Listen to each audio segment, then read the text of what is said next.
Hello, everybody. It's Joanna and Tara Zim from fierceloveandwisdom.com. Excuse me. And today is day 285 out of 366 days to transform fear back into love. And today's topic is called Let Your Needs for Autonomy Reign. Let your needs for autonomy reign. And wow, so often, especially in my work with women, but men too for sure, the issue of how we address our needs, especially for space, can be a really tricky one to navigate and also negotiate both with ourselves and then also relationships. So this is a great post for people who, or if you're a person who has struggled with needing space, with needing room to breathe, with needing to honor your individual needs for autonomy, which can be tricky and challenging. For so long, I struggled with needing space in relationship. Um, and I walled myself off because people told me I was intense, and I noticed that I really triggered people emotionally because of the depth of feeling that I feel, and people didn't know how to handle that.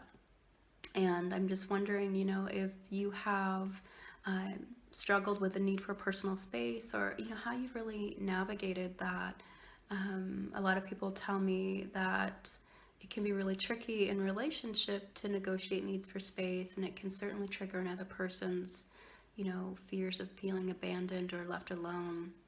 I didn't know how to handle it for the longest time, and it became quite difficult. And one of the things I really had to go through was to learn to feel entitled to have spaciousness. I think, especially as a woman, I had been taught as a girl to fill the space with care or caretaking, especially in my early environment.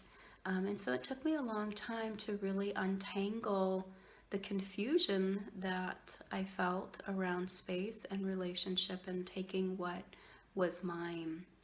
So, in order to truly heal this place, we have to connect with the stuffed down emotions and body sensations that go along with the original experiences that motivated us to be like a person who needs a lot of space. That took some time to really track, although very quickly, if you are going through a situation where you feel the need for space, I think that if you can give yourself just a moment to let it be okay that that's happening, instead of being concerned about how other people are going to respond to you, and let yourself get in touch with the sensations and the feelings that go along with that need for space when you feel activated.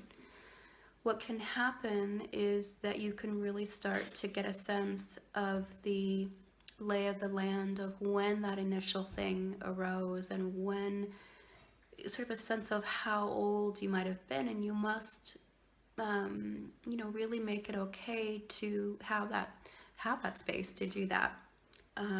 For example, with myself, I really had to encounter a feeling of suffocation.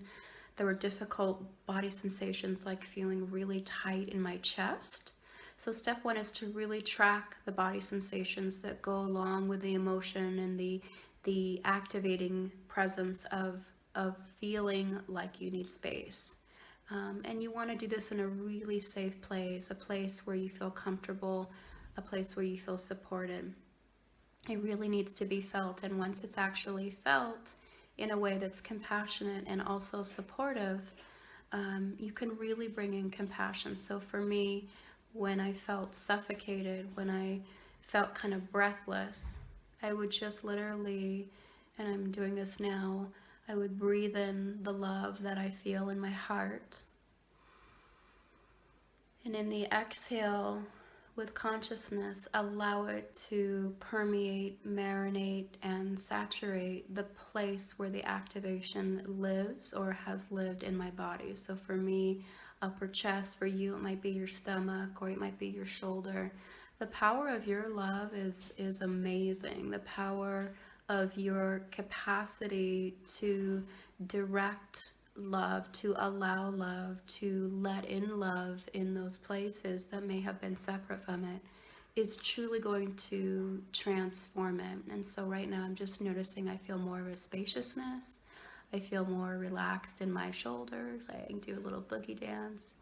And when you bring in that compassion, there is just so much more room to feel possibility, to feel okay with the need for autonomy, okay with the need for space.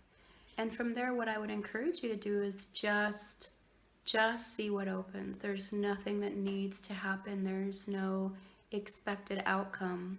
And just allow what wants to come in to just arise and just to be there, and just see what unfolds for you. And let that openness be delivering, let it be revealing, no pressure on yourself. Let it be a loving birth into what is next.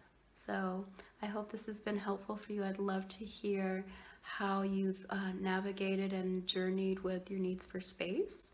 And I look forward to hearing from you. Thank you so much for watching. Thanks for all your great feedback and suggestions and comments and questions. I love hearing all of it. Take care.